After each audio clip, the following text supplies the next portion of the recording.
आगे जो टॉपिक रहेगा समस्या समाधान की बात करें तो समस्या समाधान का मतलब होता है कि सफलता के मार्ग में उत्पन्न होने वाली बाधाओं को दूर करने की जो प्रक्रिया होती है वो क्या कहलाती है, समस्या समाधान कहलाती है।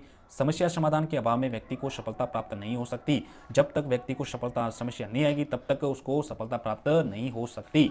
समस्या समाधान एक छात्र केंद्रित प्रक्रिया है। समस्या समाधान कैसी प्रक्रिया है, छात्र केंद्रित प्रक्रिया है, जिसमें शिक्षक के द्वारा छात्रों के समक्ष कोई समस्या प्रस्तुत की जाती है और छात्र सक्रिय होकर उस समस्या से संबंधित तथ्य या सूचना एकत्रित करता है एवं विश्लेषण संश्लेषण करते हुए किसी निष्कर्ष पर पहुंचता है।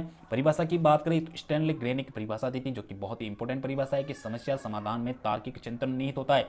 समस्या समाधान में कौन सा चिंतन, तार्किक चिंतन। उसके बाद में स्किनर ने परिभाषा दी कि सफलता के मार्ग में प्रतीत हुई बाधाओं को दूर करने की जो प्रक्रिया है वो समस्या समाधान कहलाती है। उसके बाद में समस्या समाधान की विधियों की बात करें तो सबसे पहली जो विधि है वो अंश की विधि। कौन सी है, अंश की विधि।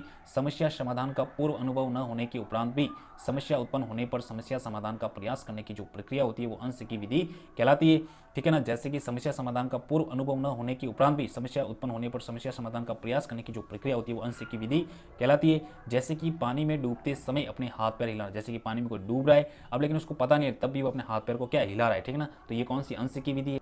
उसके बाद में प्रयासम त्रुटि विधि की बात करें तो थांडाइक के द्वारा दी गई, जिसमें गलतियां करके सीखना, जितनी हम गलतियां करेंगे उतना सीखेंगे। अंतर्दृष्टि सूझ विधि की बात करें तो कोहलर के द्वारा दी गई। उसके बाद में वैज्ञानिक विधि की बात करें तो किसी नियम एवं सिद्धांत के आधार पर समस्या समाधान की जो मानसिक प्रक्रिया होती है वो वैज्ञानिक विधि कहलाती है, जैसे कि गाड़ी के रुकने पर आगे की ओर धक्का क्यों लगता है, ठीक है ना।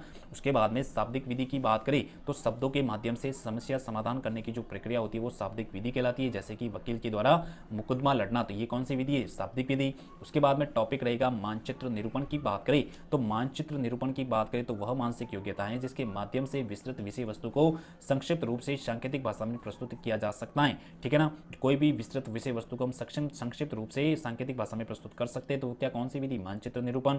मानचित्र निरूपण एक वैचारिक क्रिया, मानचित्र निरूपण एक वैचारिक क्रिया है जिसके माध्यम से काल्पनिक विषय वस्तु को मूर्त रूप प्रदान किया जा सकता है। मानचित्र निरूपण वह प्रविधि है जिससे जिससे किसी एक विषय वस्तु को एक से अधिक विषय वस्तु के साथ संबंध स्थापित कर मूर्त रूप प्रदान किया जा सकता है।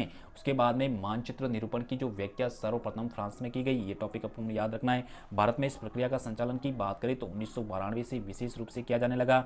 मानचित्र निरूपण के माध्यम से बहुत ही कम समय में विस्तृत विषय वस्तु को मूर्त रूप प्रदान कर सकते हैं। मानचित्र निरूपण का प्रयोग सबसे अधिक ऐतिहासिक व भौगोलिक परिस्थितियों को प्रकट करने में किया जाता है, एक तो इतिहास में, दूसरा होता है भौगोलिक क्षेत्र में इसका प्रयोग किया जाता है। मानचित्र निरूपण की बात करें जैसे कि कोई स्थापत्य कला का कोई टॉपिक है, ठीक है ना।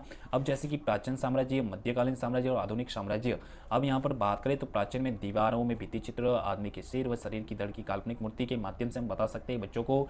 दूसरा मध्यकालीन में मकबरे, आभूषण के बारे में। और आधुनिक की बात करें तो छतरिया जैसे पिरामिड हो गई, मंदिर हो गई, तो ये सब क्या है, मानचित्र निरूपण है, ठीक है ना। तो ये हमारा टॉपिक था साइकोलॉजी में। अगर आपको वीडियो अच्छा लगा हो तो चैनल को सब्सक्राइब करना, लाइक करना, कमेंट करना। Thank you.